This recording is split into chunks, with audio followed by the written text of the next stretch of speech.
In this video, we briefly review the processes of cardiac depolarization and repolarization.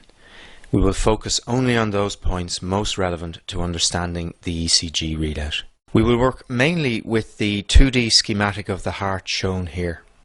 The schematic shows the right and left atria, the right and left ventricles, and the specialized cardiac conducting system seen here in grey.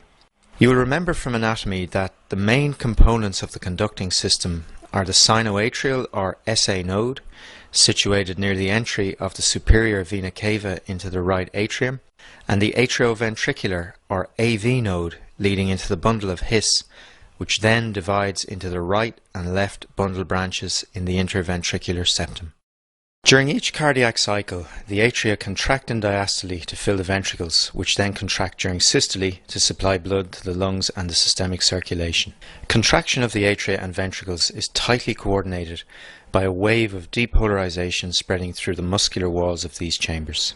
The depolarization wave, seen here in blue, reflects movement of charge across myocyte membranes and is in effect an electrical current spreading through the heart. Following systole, cardiac muscle returns to a resting state, and this is associated with reversal of the movement of charge across the myocyte membranes. This second wave of electrical activity, seen here in red, is termed cardiac repolarization. The leads of the ECG machine are designed to detect and record these two waves of cardiac electrical activity. The depolarization wave spreads through the heart in a highly predictable pattern, and to understand the ECG readout, the pattern of spread of cardiac depolarization needs to be understood. Cardiac depolarization is triggered by an electrical pulse generated in the sinoatrial node. This electrical pulse then spreads through the atria, triggering their contraction late in diastole. The atria and ventricles, however, are separated by a non-conducting fibrous septum. The depolarization wave cannot penetrate this barrier, and in order to activate ventricular contraction, the wave must be transmitted into the ventricles by the specialized cardiac conducting system. In a normal heart, the only route by which the depolarizing wave can enter the ventricular conducting system is through the AV node. In order to allow the ventricles to fill with blood following atrial contraction, the AV node initially delays the spread of the depolarization wave. And after this short delay, the depolarizing signal is transmitted into the ventricles via the bundle of His. The bundle of His lies in the interventricular septum and divides into right and left bundle branches. The right and left bundle branches transmit the depolarizing signal into the muscle mass of the right and left ventricles respectively. We should note at this point that the interventricular septum is the first part of the ventricular muscle mass to depolarize, and it does so by movement of current across the septum from the left towards the right bundle branch. We'll see later that this early left to right movement of current in the septum is crucial to understanding several important ECG abnormalities.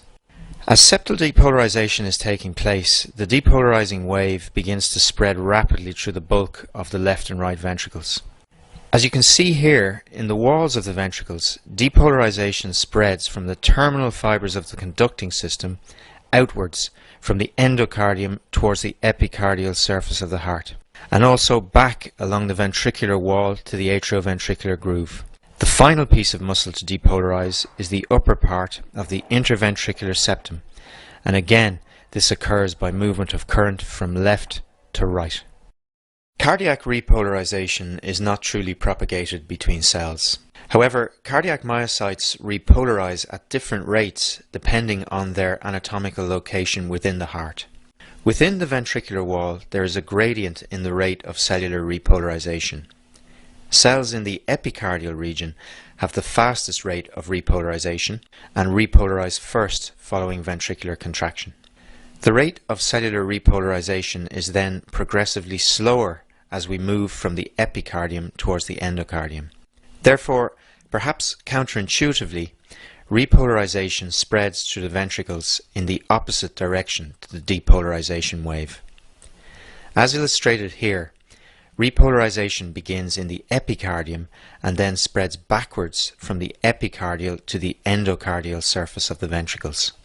We'll see later that this retrograde spread of ventricular repolarization is important in understanding the normal ECG readout. We will now go on in video 2 to show you how the depolarization and repolarization waves are analysed to produce the normal ECG readout.